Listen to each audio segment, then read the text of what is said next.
Bonjour Arnaud Toiti, bienvenue. Alors, on se retrouve à CryptoXor 2024. Je suis Romain pour le Journal du Coin et on va parler un petit peu ensemble de régulation et de juridique un peu. Alors, pas forcément le sujet le plus sexy, mais on voit quand même qu'il y a de plus en plus de régulation autour de l'écosystème crypto.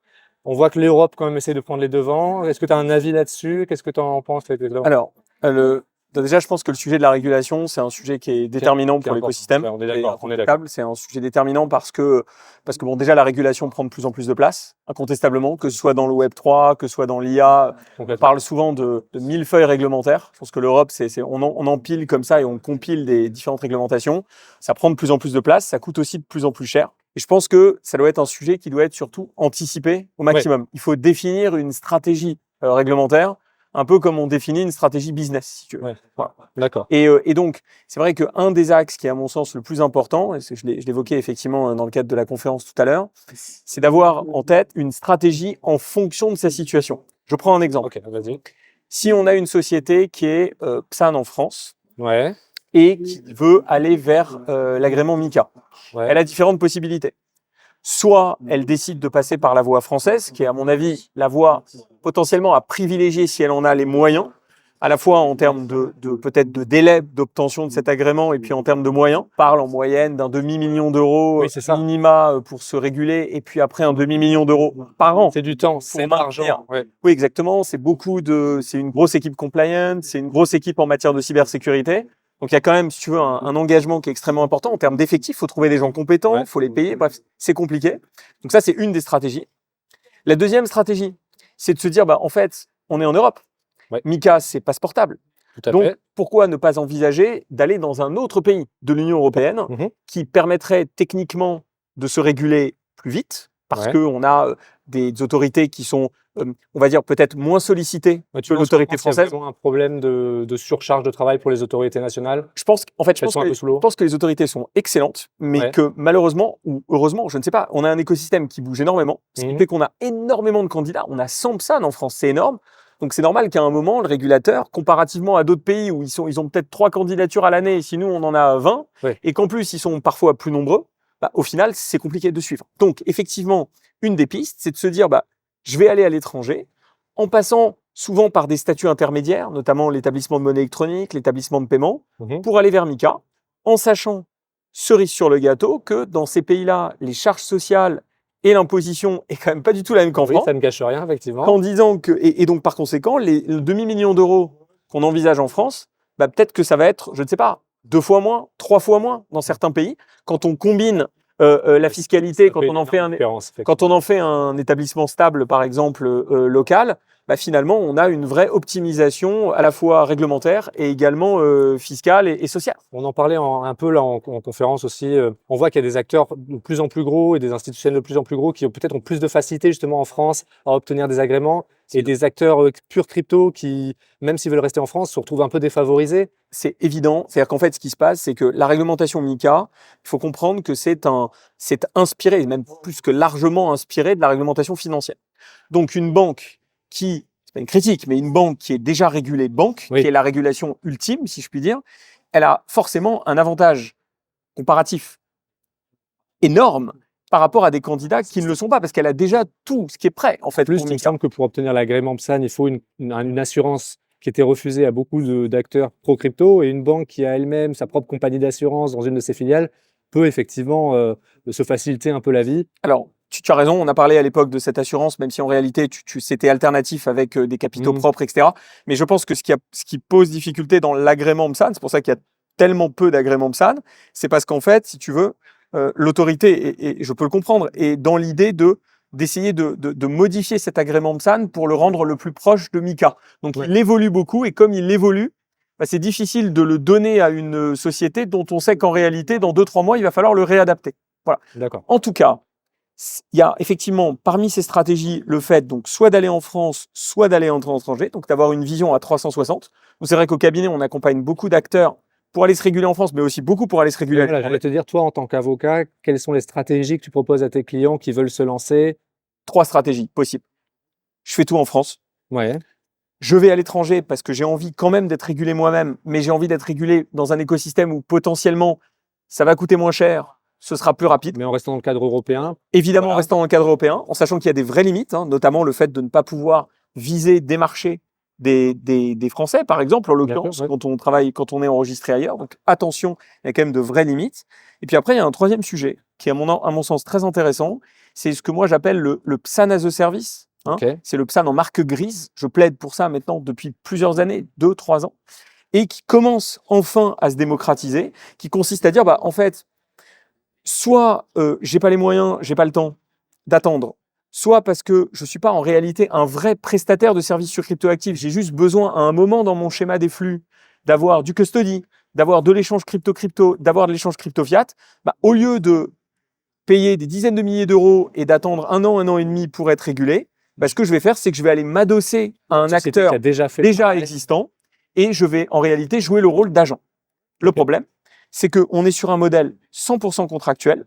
On n'a pas de modèle réglementaire, on n'a pas de modèle dans la réglementation qui prévoit ce PSAN as a service. Et donc, c'est vrai que certains acteurs sont un peu réticents. Cette réticence est à modérer puisque maintenant, il y a eu récemment des PSAN qui ont été enregistrés as a service. Donc, l'AMF les a enregistrés comme des PSAN as a service. C'est intéressant et c'est une très bonne chose. D'accord. Et alors, je pense que c'était un peu l'objet de ta conférence. Pour ceux qui ne l'auraient pas vu, la France, où elle se situe dans tout ça, Alors voilà, on est en c'est avance ou pas? un bon point. Alors, on a une avance qui est claire pour une raison simple, c'est que toute la réglementation européenne, c'est un développement de notre propre réglementation. C'est-à-dire que nous, on a d'abord eu le PSAN, le PSAN renforcé, l'agrément PSAN et donc MiCA. Autrement dit, entre l'agrément PSAN français et MiCA, on est sur quelque chose d'extrêmement similaire. Donc, j'ai envie de dire, sur le papier, c'est très bien, parce que ça va permettre de jumper plus facilement sur MiCA. Ouais. Sauf que qui est à l'agrément PSAN? Forge. Oui, Voilà, une banque. une banque. Voilà. Tout à fait. Donc, et c'est pas une critique contre la banque, mais c'est pour expliquer qu'en réalité, on a un terreau qui est hyper favorable, mais en réalité, il bénéficie à très peu d'acteurs, voire un acteur qui bénéficie de l'appui et, comme tu disais, de tous les efforts qu'ils ont fait vis-à-vis des agréments qu'ils avaient déjà sur le. Et c'est surtout qu'une banque, il y a des dizaines, des centaines de personnes qui sont dédiées à la compliance et à la cybersécurité. C'est quelque chose. Et que donc, par conséquent. Tu peux pas lutter. Non, mais tu peux pas lutter. C'est-à-dire que quand tu as une Société Générale. Et une banque qui a des contacts en plus. Une banque monstrueuse qui a, je sais pas, j'en sais rien, il faudrait demander, mais 100, 200, 300, 500, 1000 personnes qui gèrent la compliance, puisqu'une banque, il faut quand même se souvenir que c'est à 80% de la compliance, si c'est pas à 90%. Bah, il suffit de prendre sur les 500 personnes, de dire, bah, on va en affecter 10, 20, 30 à la partie crypto. Et en fait, au final, c'est pas un game changer pour une banque. Tandis que tu prends une boîte du Web3. Bien sûr, on a des startups qui fonctionnent à 3, 5 personnes qui peuvent absolument pas mettre ce genre d'effectifs. Absolument. Donc, la France sur le papier, c'est magnifique. C'est un écosystème qui est, d'ailleurs, on a le nombre de PSAN le plus élevé en Europe et de loin. La réalité, c'est que, in fine, les coûts de MiCA vont entraîner des coûts, notamment en termes de charges sociales énormes. Ouais. Et que du coup, bah, la vraie question, c'est de savoir si on est en Europe, on a la liberté de capitaux, la liberté de mouvement des personnes. Est-ce qu'il n'est pas intéressant d'avoir une vision très globale, en sachant que c'est pas portable, encore une fois, et que demain, que votre boîte, elle soit enregistrée, enfin agréée en France ou qu'elle le soit dans un autre pays, vous pourrez opérer sur l'intégralité de l'Union européenne, peu importe votre pays dans lequel vous avez été agréé à la base. Tout à fait. Ouais. D'accord. Ok. Très clair. Alors, est-ce que tu as d'autres sujets réglementaires qui te viennent à l'esprit? Je pense aussi que, si tu veux, il faut être dans l'anticipation. Ouais. C'est-à-dire que il y a beaucoup de sociétés qui sont PSAN, qui se disent non, mais c'est pas grave, parce qu'en fait, je vais bénéficier d'une clause de grand-père, c'est-à-dire d'une période transitoire de 18 mois, qui fait que techniquement, ils ne seront pas soumis à MiCA avant le mois de juillet 2026. Ouais. Donc, ils se disent, bon, ok, il me reste 2 ans et demi, quoi. Grosso modo, j'ai pas de problème, 2 ans et demi, etc. Mais c'est une grave erreur que de penser que ce genre de choses ne s'anticipe pas. Durant cette intervention, il y avait 2 boîtes très importantes, Coinhouse et Meria, pour pas les citer. Elles s'y préparent depuis longtemps. Oui, ça fait déjà plusieurs années qu'elles sont sur le sujet. Donc, il ne faut pas se dire, bon, bah, c'est quelque chose, bah, je le mets sous le tapis et puis on verra à ce moment-là. Il ne faut pas le voir comme ça. Il faut le voir comme quelque chose qu'il faut anticiper impérativement. Et effectivement, il faut le faire dès maintenant. Ok, alors j'ai la question un peu bonus. Là, on parle régulation. Toi, en tant qu'avocat, tu es dans les cryptos et tu es aussi beaucoup intéressé à l'intelligence artificielle. Ouais. Alors, c'est quelque chose dont on parle un petit peu moins là, mais toi, ça te passionne quand même. Alors, j'aurais aimé que tu nous dises qu'est-ce que tu penses que ça peut apporter. Alors, peut-être en 2 sujets. Qu'est-ce que tu penses que que ça peut apporter déjà au niveau juridique? Est-ce que toi, en tant qu'avocat, juriste, tu te sers de l'intelligence artificielle? Tu as vu la plus-value que ça pouvait t'apporter? Réponse positive. Clairement, on utilise des outils d'IA depuis un certain temps déjà. Et autant dire que moi, ChatGPT, je l'utilise plus que Google maintenant. Alors, c'est pourquoi? C'est pour, parce que ça peut faire le travail peut-être de recherche, mais c'est peut-être le travail de synthèse qui Exactement. te permet de C'est lire? un très bon point. C'est exactement ça. C'est-à-dire que le travail de recherche, un peu, mais on a toujours le réflexe moteur de recherche. Et donc, c'est vrai que quand on recherche quelque chose, on peut demander à ChatGPT. Moi, je l'ai sur mon téléphone. Ouais. Donc, je peux poser la question, mais c'est vrai que j'ai encore le réflexe moteur de recherche. Par contre, quand on est juriste, surtout dans des écosystèmes tech comme celui-là, Qui évolue sans cesse. il y a des notes et des rapports, il y en a 2 ou 3 par semaine. Ouais. Bon, je bosse 15 heures par jour, mais je peux pas tous les lire. À un moment, on a la limite humaine, quoi. Tu vois, je dors 4-5 heures par nuit, mais bon, j'aimerais essayer de vivre, si c'est possible, 10 ou 15 ans de plus. Tu vois. Ton droit. Voilà. Donc, je me dis, OK, il y a un moment, je peux pas. Ouais. Et donc, il faut que je demande de l'aide. Et c'est là où c'est magnifique parce que, si tu veux, avant, on demandait ça à des stagiaires, très bons du reste, mais qui, de la même manière, ont pas un temps illimité, Oui, etc. c'est ça, clairement. Et là, on a des logiciels qui, alors, ne font pas tout seul, mais qui nous font gagner énormément de temps. Donc oui, on l'utilise beaucoup, notamment, tu as raison, pour le travail de synthèse. Et puis après, pour répondre à ta question, parce que j'imagine derrière, c'est de se dire, OK, il y a l'IA, mais quelles sont les zones de porosité entre l'IA et le droit? Exactement. Voilà. Et Et à quel moment où est-ce... Eh bien, écoute, 2 sujets, pour moi, qui sont déterminants. Le premier, c'est la data. Ouais. Le RGPD, on en parle depuis 2018, le règlement général sur la protection des données. C'est structurant, c'est fondamental, c'est ce qui fait que, grosso modo, tu es une boîte, tu es porteur de projet, tu as des exigences en termes de protection des données des utilisateurs personnes physiques avec lesquels tu travailles. OK. Compris. Demain, tu es dans l'IA générative, Ouais. tu vas brasser des données à un niveau inimaginable, des données qui sont parfois d'une extrême sensibilité, données financières, données de santé, etc. Et quand tu es dans un système qui n'est pas automatisé, tu vas embrasser quelques-unes. Quand tu es dans un système automatisé, tu vas embrasser des centaines, des milliers, des millions. Et donc, il y a un sujet de la conformité de la gestion de ta data avec l'IA.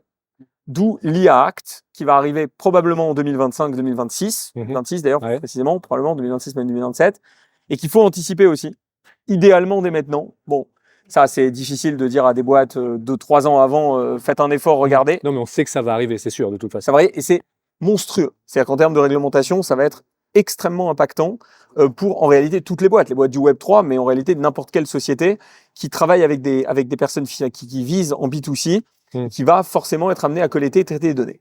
Premier sujet. Deuxième sujet, la propriété intellectuelle. Ouais, alors, gros sujet. Monstrueux. Ouais. Et je dirais même qu'il est plus important qu'en matière de data. Okay. Alors qu'en matière de data, c'est monstrueux. Alors, pourquoi, d'après toi, c'est si important? C'est important parce qu'en fait, y a plus de barrières, d'une certaine façon. Tu es au Journal du Coin, tu es un média.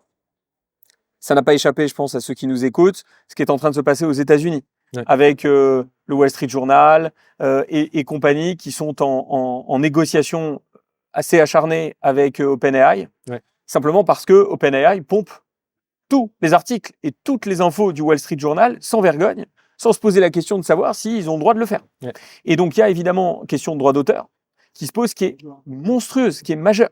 On parle de ça pour les médias américains, mais en réalité, on peut en parler pour n'importe quel média français, pour n'importe quel, et de manière plus générale, pour tous ceux qui à un moment ont des données et qui retrouvent ces données exploitées par de l'IA générative, utilisées, traitées, des données qui sont des données personnelles, de la propriété intellectuelle qui appartient en réalité à telle ou telle boîte et qui se retrouve utilisée par l'algorithme sans aucune difficulté. C'est un chantier, pour le coup, qui me semble tellement compliqué. Comment est-ce qu'on va faire pour... je ne sais pas si tu as les pistes, un peu de vision de comment est-ce qu'ils veulent faire pour réguler un petit peu cette absorption massive de données et complètement incontrôlée à l'heure actuelle. Je pense qu'il y a une question de reverser des droits aussi. Oui, mais à qui, comment, à quel prorata? Alors, tu as raison. Surtout qu'il y a des cas de contentieux monstrueux qui vont se poser. Par exemple, je prends un exemple concret. Vas-y. À partir de quand on considère qu'une œuvre est originale? Demain, c'est sujet majeur. Demain, je prends un outil d'intelligence artificielle. Je vais, grâce à cet outil, construire, fabriquer, créer une œuvre musicale. Une chanson, peu importe. Ça s'est passé d'ailleurs très récemment sur TikTok avec des extraits. Très bien. OK. Quel est l'auteur réel? Est-ce que c'est... Alors déjà, est-ce que c'est du plagiat? À partir de quand est-ce qu'on considère que c'est du plagiat? Si on considère que c'est une œuvre originale, OK, très bien. qui est l'auteur? Est-ce que c'est celui qui a pris micmac de différentes chansons, qui a pris l'algo et qui en a fait un assemblage? Ou est-ce que c'est celui qui a fait l'algo, qui a permis en réalité de construire tout ça? À partir de quand est-ce qu'on considère qu'une capacité de pouvoir revendiquer la paternité sur une œuvre? Oui, la qualité d'auteur finalement, ou de créateur Évidemment. en tout cas, ouais. Évidemment. Et donc, ça va créer des contentieux, à mon avis, très importants. Tu as une idée de justement vers où on pencherait? Ou enfin, là c'est vraiment très embryonnaire encore comme réglementation ou... La réponse est non. Ouais. Voilà, la réponse est non. Vraiment qu'au début, mais pour l'instant, on ne sait pas. ouais. D'autant que l'IA Act, c'est vrai, insiste beaucoup sur la question de la data, peut-être un peu moins sur les questions de propriété intellectuelle. Donc, on a de vrais Ce qui veut inconnus. dire qu'on n'est pas dans un no man's land juridique actuellement et que ce qui se passe, si on va le réguler a posteriori, mais il y aura peut-être des choses qui pendant 1 an, 2 ans, 3 ans vont être faites. Et qui Je vais te après... dire, clairement, en ce moment, Ouais. c'est, alors, je dirais pas un no man's land, parce que techniquement, sur le papier, tu peux Oui, la toujours... propriété intellectuelle existe. Oui, voilà, exactement. Mais simplement, on a des règles qui sont pas adaptées Pas du tout. Ouais. depuis notamment OpenAI et ChatGPT. Enfin, je veux dire, on est passé à un degré complètement différent. Sachant que, juste pour rappel, hein, ChatGPT, il y a ChatGPT, puis après, il y a les GPTs. Ouais. Donc, ils ont open sourcé le système permettant à n'importe qui de pouvoir réutiliser la techno. Techniquement, c'est la porte ouverte à Ça devient des choses tentaculaire. incroyables. Et puis on peut faire, donc ça c'est effectivement l'utilisation de la data pour faire du texte, et donc on parle du fait que ça s'inspire d'un peu tout ce qui est écrit sur le net. Ouais. On a même de la musique, c'est pareil, on peut faire de la musique peut-être avec une IA qui va s'inspirer de tout ce qui est... Enfin, ça se pose dans absolument C'est dans tout. Et puis les alors, le domaines cas artistiques, qu'on peut voir aussi malheureusement de plus en plus régulièrement, c'est le cas des deepfakes. Oui. D'accord. Ouais. Alors ça, Ou, c'est régulé, il me semble, aux États-Unis, où tu n'as pas Non, le droit de faire des... ouais, tu peux pas le faire aux États-Unis. En France, c'est, on va dire, non. Après, c'est pas tant la question de la régulation, parce que le deepfake, il y a un vrai sujet de droit à l'image, etc., et effectivement de propriété intellectuelle. Mais au-delà de ça, c'est comment est-ce qu'on est en capacité en réalité de contrôler la masse potentielle de deepfake qui pourrait intervenir, si tu veux. Ouais, Et donc là, on peut se retrouver. Ouais, voilà. C'est que techniquement, J'ose pas y n'importe qui demain peut se retrouver, moi non plus, mais peut se retrouver deepfaké. On peut lui faire dire des choses qu'il ne souhaitait pas dire, dans des tenues qu'on ne souhaite pas, qu'il ne souhaite pas Ouais, voir tout à fait. porter. Je crois que c'est Taylor Swift, j'ai vu là il y a 48 heures, qui se retrouve dans une vidéo, bon bref, peu importe. Donc, il y a quand même d'énormes sujets.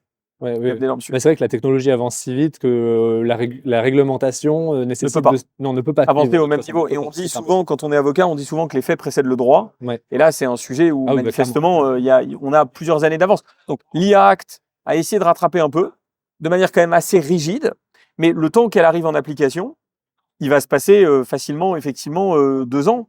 Et donc, pendant ces 2 ans, on est sur des zones de crête qui sont problématiques. Ok, très clair. Bon, ben, merci à toi. Bah, merci beaucoup. d'avoir été avec nous pour CryptoCare Merci à toi. 2024 et puis bon salon. Bah, à toi aussi. Merci Arnaud. À très vite. Merci.